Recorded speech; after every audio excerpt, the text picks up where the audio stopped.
about it again. Yeah, okay? I think Phillip Rivers he's 39 years old. He's not the same quarterback. A lot of what happens with those quarterbacks who don't like to run is their arm tends to deteriorate as they get older. Right. Drew Brees is an exception. Tom Brady, to some extent, is an exception. Right, okay, but I think Minshew Mania is going to help carry them, and Jacksonville wins. Okay, I went on record saying Jacksonville 21-17. I'll stick to my story. Okay, the Carolina Panthers without Ron Rivera. He gets time off for the holidays against a guy that could potentially be a Black Monday casualty, Dan Quinn.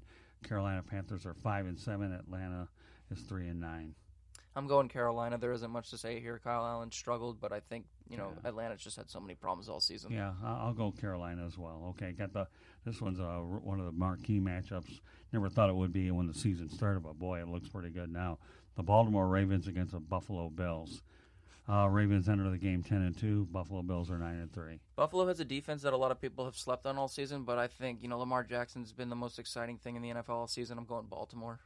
Yeah, I'm going to go Baltimore too. Although I'll tell you what, I think this one's a much closer game than one would think. Cincinnati Bengals no longer have to worry about being winless thanks to Andy Dalton. Cleveland Browns are 5-7. I'd have to go Cleveland anyways. Mm-hmm. Yeah, I know you don't like Freddie Kitchens, but I think Baker Mayfield and Co connect, and they do their job. Well, I don't like Kitchens, but I think it's a game that they're playing it in Cleveland. So they're going to get to 6-7. I got Cleveland as well. Okay, good. On to the next one. Denver Broncos 4-8 against Houston Texans 8-4. Flip the 4s, flip the 8s.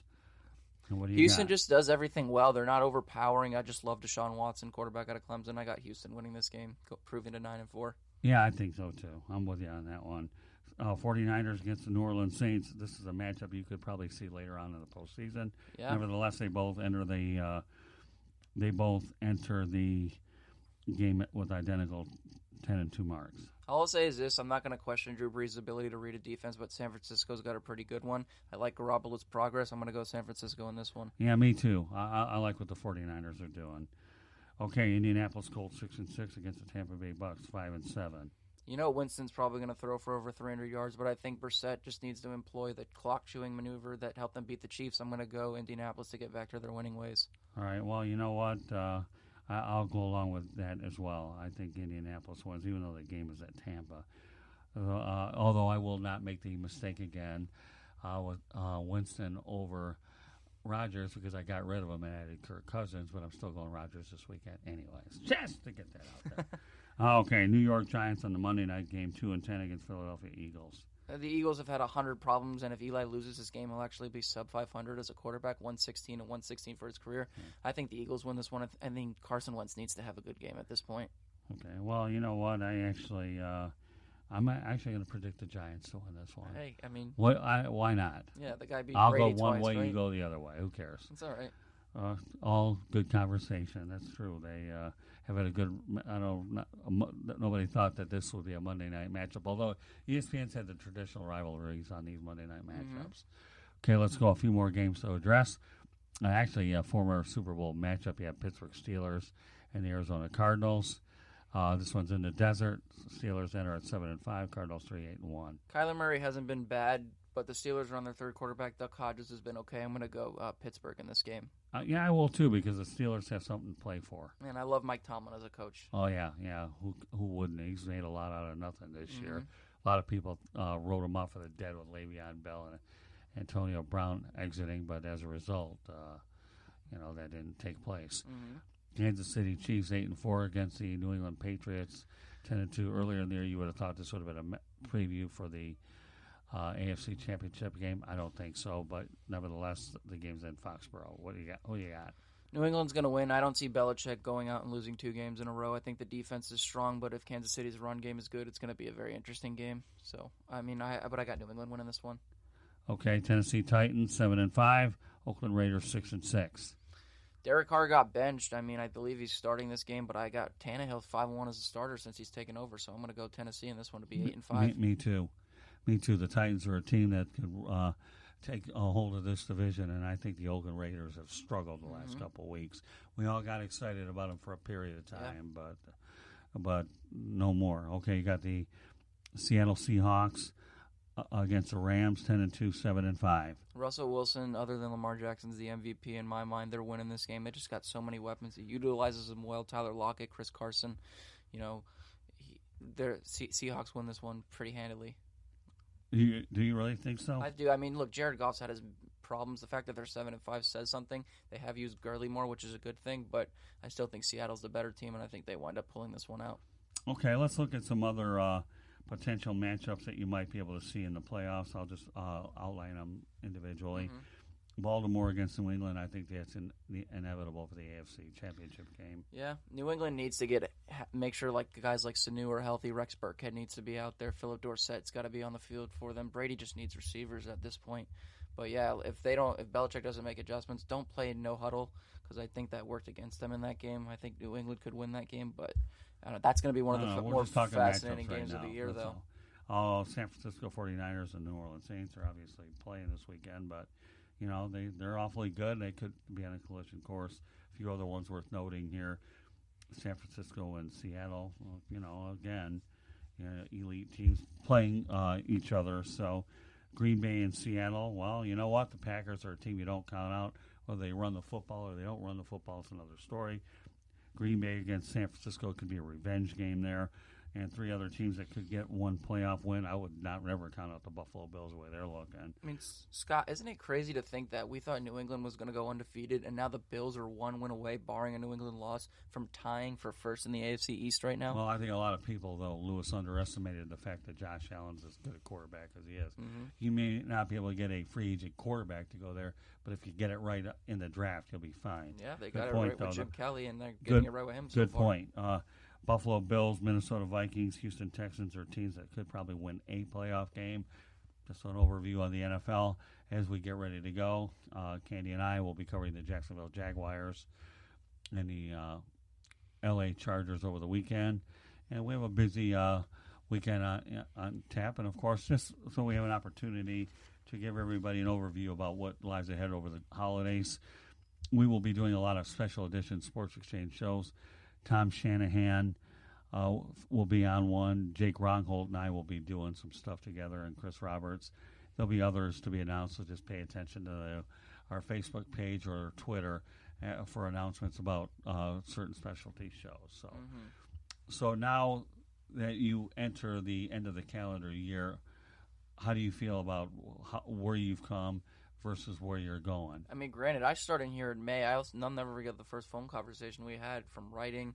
The first piece I ever had was a Zach Greinke Hall of Fame piece. To the progression I've seen in myself and the fact that I've been able to now not critique other people's works, but edit them and ensure that we have the best possible content on the site. I've been appreciative of everything, and the fact that I've gotten to do these games is fantastic. So, 2020 is going to be a big year for us. That's all I'm going to say. Yeah, well, and it's true. We have a lot of things that we're working on. I'm trying to make sure that as these relationships become fostered and they mature, then at that particular point, we'll see a lot of development all the way around. I think it's been, the beginning of the year for me started with Peter Ween.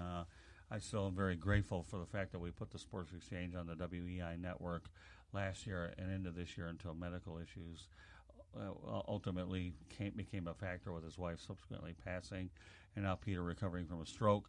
Peter, all I can tell you is I hope you're recovering. While I have another minute or so before Jake comes on, I want to wish my mother a happy birthday. My mother was born on December 7th. My dad was born on December the 5th. And, of course, I'll be turning 57 on December the 29th. And of course, a bunch of December babies. Yeah, we do in the family. And Candy, of course, just had a birthday a couple of nights back. So, all in all, I have a lot of ideas. And you and I will continue to build this network the way we see fit. And, we'll certainly try to do everything we can to provide a nice variety across the network. And, from sports-related shows to non-sports shows as well. And because I probably won't get a chance to, I want to wish a happy belated birthday to my cousin Samantha. Just turned 29 yesterday. Sure. Her and her husband, Brett, have been married 2 years. He's a big Detroit Lions fan, too. He's from the Detroit area. So. Good. And then I want to wish a happy early birthday to my sister Victoria. I love you. I love both of you guys. So just wanted to get that out there, being that we're on the subject of birthdays. Sure, happy birthday to you guys. Love you both. Good. Well, family's important, and I'm sure you would agree with that as well. No question about it. No question about it. So, we have a little bit of time left to talk about the Conference USA. So, we look forward to dealing with that tonight, hopefully. But any thoughts about how things have gone so far over the night? I think one of the highlights all night has been the ability to talk to Mark Littell, plan ahead in the future for what we're looking to try to get done. Like you said, we're planting seeds, man. We're planting seeds that's going to help us only grow moving forward. So with that said, we have our closer here on the line, Jake Ronghole. Welcome back to the Sports Exchange. I just let the audience know that you and I will be doing a broadcast next week, so I hope you're going to be ready to go one-on-one with me next week, buddy. I'll be like Robert De Niro in The Irishman, always ready. I have no doubt about that. Okay, well, meanwhile, you're only tasked to talk about one thing tonight, and we're going to preview Conference USA Championship game featuring University of Alabama Birmingham Blazers and Florida Atlantic University. Yeah, there's a lot to unpack with this game. I mean, first off, it's played up at Boca Raton where Florida Atlantic plays, and that was the exact place for the University of Alabama Birmingham. They played against Northern Illinois in the Boca Raton Bowl, won 37-13. Now they're coming back for a title game here. And there's a lot to talk about here with Florida Atlantic because it's completely off the field. But UAB has done an excellent job since 2017 because you go back to when they didn't have a football program in 2015 or 2016.